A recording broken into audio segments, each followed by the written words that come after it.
मी बजेटच्या विभागनिहाय चर्चेमध्ये सहभागी या ठिकाणी होत आहे। अध्यक्ष महोदय, बजेटमध्ये एखाद्या योजनेला जास्त रुपये दिले, एखाद्या योजनेला कमी दिले, जेव्हा केव्हा आम्ही CHO असेल, अंगणवाडी सेविका असेल, आशाताई असेल, त्याच्याचबरोबर कम्प्युटर ऑपरेटर असेल, ह्या सर्व विषयांवर जेव्हा बोलतो की त्यांना आपल्याला योग्य असं नाही पगाराच्या माध्यमातून दिला गेला पाहिजे, तेव्हा सरकारकडनं अध्यक्ष महोदय आम्हाला उत्तर मिळतं की आपल्याकडे पैसे नाहीत।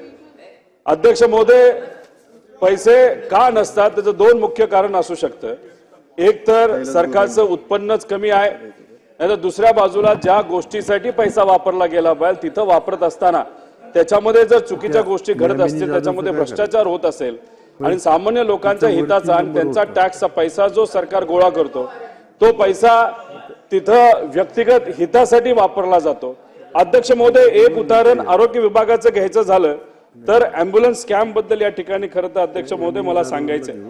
अध्यक्ष महोदय, याच्यामध्ये 2 GR काढण्यात आले, ते कशाचे तर ॲम्ब्युलन्स खरेदी करण्याचे।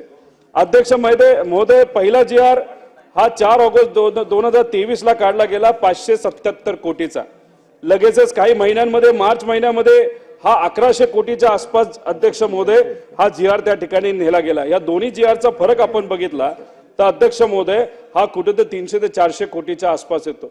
अध्यक्ष महोदय, आम्ही जेव्हा मार्केटमधून ALS गाडी म्हणजे ॲडव्हान्स लाईफ सपोर्ट गाडीचा ॲव्हरेज रेट काढला तो 33 लाखाच्या आसपास अध्यक्ष महोदय मिळतो। तर अध्यक्ष महोदय, सरकारी टेंडर कितीला फायनल केलं तर 65 लाखाला। अध्यक्ष महोदय, अशा पद्धतीने ॲम्ब्युलन्स खरेदी करण्यासाठी 400 कोटी अतिरिक्त तिथं दिले गेले। अध्यक्ष महोदय, आज ॲम्ब्युलन्स नाही म्हणून आपल्याला कधी बातम्यात बघायला मिळते एखाद्या झोळीमध्ये, एखाद्या सायकलवर, गाडीवर एखाद्या महिलेला, एखाद्या व्यक्तीला, एखाद्या पेशंटला त्या ठिकाणी घेऊन गेलं जातं। कधी कधी ॲम्ब्युलन्स वेळेवर न आल्यामुळे एक व्यक्ती ॲक्सिडेंट झाला तो तिथंच राहतो, सकाळी कुठेतरी आपल्याला कळतं। मग अशा पद्धतीने तिथं सामान्य लोकांचा दुर्दैवाने मृत्यू होतो, नाहीतर त्यांच्या आरोग्याच्या अडचणी अध्यक्ष महोदय ह्या वाढत असतात।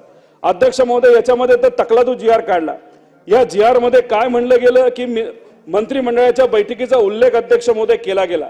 GR मध्ये उल्लेख आहे 13 मार्च 2024च्या एका मंत्रिमंडळाच्या बैठकीमध्ये हा विषय चर्चेत आला आणि त्या ठिकाणी तो आता त्याच्या रिलेटेड हा GR काढण्यात आला। अध्यक्ष महोदय, पण आम्ही अध्यक्ष महोदय आता तर सुरुवात केली। अध्यक्ष महोदय, याच्यामध्ये आपण जर बघितलं, आम्ही जेव्हा शासनाने 13 मार्च 2024 जो मंत्रिमंडळाच्या बैठकीचा अहवाल काढला गेला त्याच्यामध्ये कुठेही ॲम्ब्युलन्स बद्दलचा उल्लेख अध्यक्ष महोदय तिथं दिसत नाही। हा झाला खरेदी करण्याच्या बाबतीतला भ्रष्टाचार। अध्यक्ष महोदय, याच्यामध्ये जेव्हा आपण गाडी चालवण्यासाठी जो खर्च लागतो तो 2 लाखाच्या आसपास असतो। अध्यक्ष महोदय, यांनी टेंडर कितीला दिलं तर 3,18,000 रुपयाला। अध्यक्ष महोदय, हा करार आहे 10 वर्षाचा। अध्यक्ष महोदय, याच्यामध्ये दर वर्षाला 8% वाढ आहे। तर आपण हे जर गणित तिथं काढलं तर खरं तर कमीत कमी 2 लाखाप्रमाणे 4,650 कोटीला ऑपेक्स म्हणजे गाडी चालवण्याचं टेंडर त्या ठिकाणी दिलं गेलं पाहिजे होतं। अध्यक्ष महोदय, 3 मिनिटं झाले, 2 मिनिटं द्या, विषय संपवतो। अध्यक्ष महोदय, पण यांनी 4,600 कोटीला तो त्या ठिकाणी टेंडर देण्यापेक्षा अध्यक्ष महोदय यांनी 10,532 कोटीला दिलं, अतिरिक्त 5,882 कोटी। म्हणजे याच्यामध्ये अध्यक्ष महोदय, जिथं सामान्य लोकांना मदत करण्यासाठी आपल्याला पैसा नाही, मुलींसाठी आपण तिथं शिक्षण व्यवस्था मोफत केली पण मुलांसाठी 5,000 कोटी द्यायला नाही, तिथं अध्यक्ष महोदय या ॲम्ब्युलन्स घोटाळ्यामध्ये 6,286 कोटी फक्त व्यक्तिगत हितासाठी अध्यक्ष महोदय त्या ठिकाणी शासनाने नाहीतर तिथं असणाऱ्या प्रशासकीय अधिकारी नाहीतर मंत्री महोदयांनी त्या ठिकाणी घेतला असा आमचा आरोप आहे।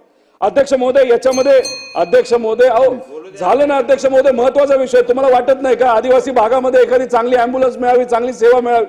झालं, एकच पान राहिलं अध्यक्ष महोदय। याच्यामध्ये सुमित फॅसिलिटी याचा एक करार MOU झाला, कुठे झाला तर दावोस मध्ये झाला। कशासाठी झालं ते इमर्जन्सी सर्व्हिस प्रोजेक्ट याचा अभ्यास करण्यासाठी हा करार झाला। अध्यक्ष महोदय, नंतर कळालं या सुमितच्याच कंपनीतून एक टेंडर बनवलं गेलं जे परत एकदा सुमितला दिलं गेलं। मग याच्यात BVG नाराज झाला, BVG राज्यामध्ये असणाऱ्या काही नेत्यांना भेटला, त्यांनी त्या ठिकाणी सांगितलं नाही सुमितला दिलं आपल्याला बदलता येणार नाही।